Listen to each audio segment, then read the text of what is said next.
지금까지 우리나라를 포함한 다른 여러 나라에서 사용하는 측정의 단위에 대해서 함께 알아보았는데요. 역사적으로 보면 근대 시대까지도 우리나라에서 사용하는 단위와 다른 나라에서 사용하는 단위가 서로 달랐던 것을 알 수 있습니다. 이것을 통일하기 위해서 미터위원회에서 주최하는 국제도량형 총회에서는 1960년 초, 미터, 킬로그램을 기준으로 하는 국제 단위계를 만들고 현재 우리가 사용하고 있는 도량형이 되었는데요. 그럼 지금부터 이존 국제 단위계에 대해서 함께 알아보도록 하겠습니다. 국제 단위계는 약자로 SI라고 하는데요. 총 7가지가 있습니다. 바로 시간의 단위인 초, 길이의 단위인 미터, 질량의 단위인 킬로그램, 전류의 단위인 암페어, 열 역학 온도의 단위인 켈빈, 물 질량의 단위인 몰, 광도의 단위인 칸델라인데요. 이 중 4가지인 킬로그램, 암페어, 켈빈, 몰의 정의는 개정되어 작년부터 공식 시행되었습니다.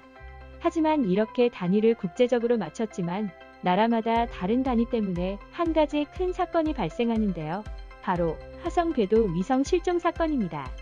1999년 나사에서 화성으로 발사한 한 궤도 위성이 화성 뒤쪽으로 진입하면서 지구와 통신이 잠깐 끊기게 되는데 예상보다 약 49초 일찍 끊기게 됩니다. 그리고 다시 궤도를 따라 지구 쪽으로 돌아 나오면서 통신이 이어져야 하는데 통신은 끝내 연결되지 않고 3년이 넘는 개발 기간과 약 6억 달러의 개발비가 투입된 화성 기후 관측 위성은 그렇게 사라집니다. 왜 이런 일이 일어났는지 원인을 분석하던 중 한 가지를 알아냈는데요. 바로 단위의 차이였습니다. 이 위성은 미국과 유럽이 함께 만들었습니다. 그런데 미국에서는 사람을 기준으로 한 단위인 야드 파운드법을 주로 사용하였고 유럽은 미터법을 주로 사용하였습니다.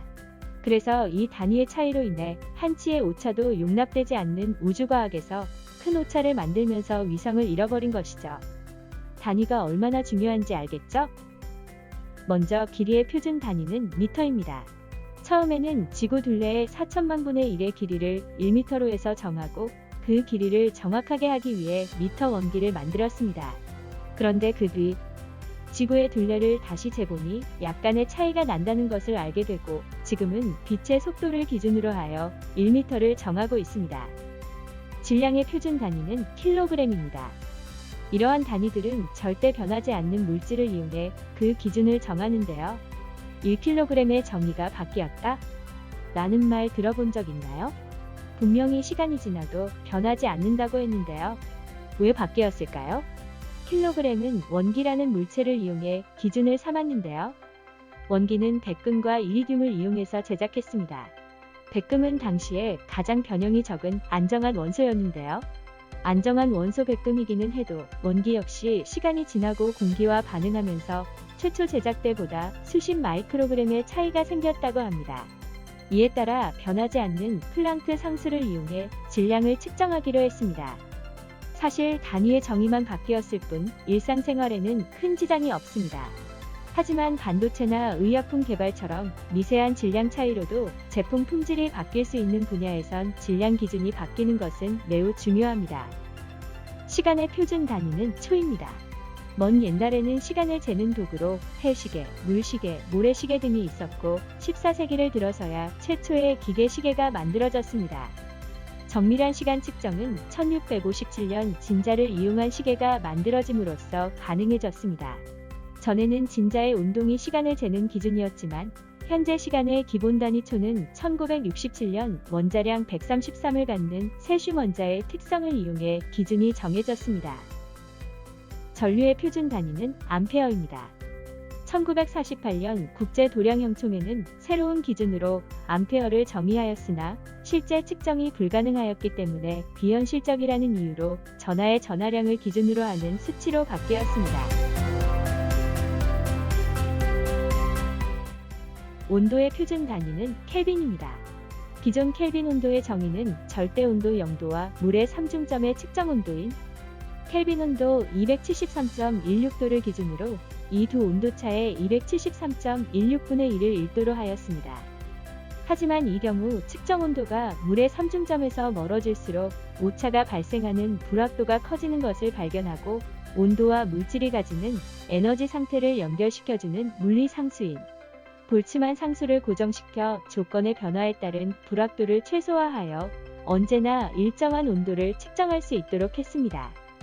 여기서 측정한 켈빈 온도는 물의 어느 점에 해당하는 값 273.15를 빼주면 섭씨 온도로 변환할 수 있기에 우리가 일상에서 많이 사용하는 단위인 섭씨 온도의 정의 또한 더 정확해집니다. 물질의 양의 표준 단위는 몰입니다.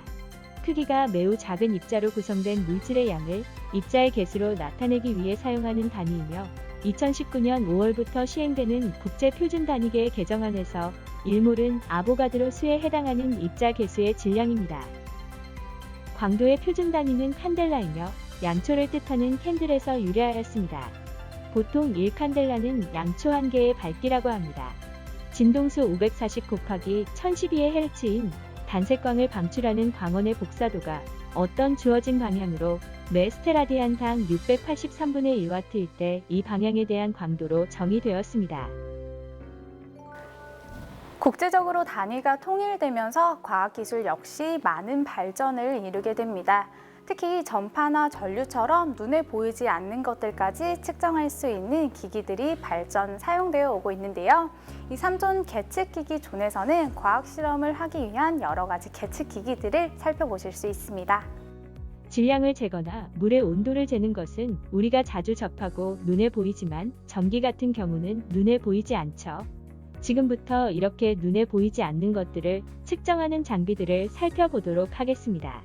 앞에 있는 장비는 회로 시험기로 전하의 흐름인 전류, 전류를 흐르게 하는 압력인 전압, 전류가 흐르는 것을 방해하는 정도인 저항을 측정할 수 있는 기기입니다. 전기 전자부품을 점검하거나 수리하는 데 이용합니다. 오실로스코프는 시간에 따른 전압 변화를 시각적으로 확인할 수 있는 장비입니다. 그래프의 X축은 시간, 그리고 Y축은 전압을 표시하고 그렇게 측정된 그래프로부터 진폭, 주파수 및 파형 등을 분석하여 다양한 정보를 얻을 수 있습니다. 우리가 눈으로 보지 못하는 아주 작은 세계를 볼 수 있는 방법은 무엇이 있을까요? 바로 현미경입니다. 이 현미경을 이용하면 맨눈으로 볼 수 없는 아주 작은 물체나 세포 등을 관찰할 수 있습니다. 우리가 흔히 사용하고 있는 생물 현미경은 물체를 통과한 빛이 2개의 렌즈를 지나면서 굴절되어 물체의 모습이 확대되어 보이는 구조입니다. 굴절을 이용하는 현미경뿐만 아니라 광물의 성질을 조사하기 위해 사용하는 특수한 현미경도 있습니다. 얇게 만든 광물이나 암석 조각에 한 방향으로만 진동하는 빛을 통과시켜서 관찰합니다. 이러한 현미경을 편광 현미경이라고 합니다.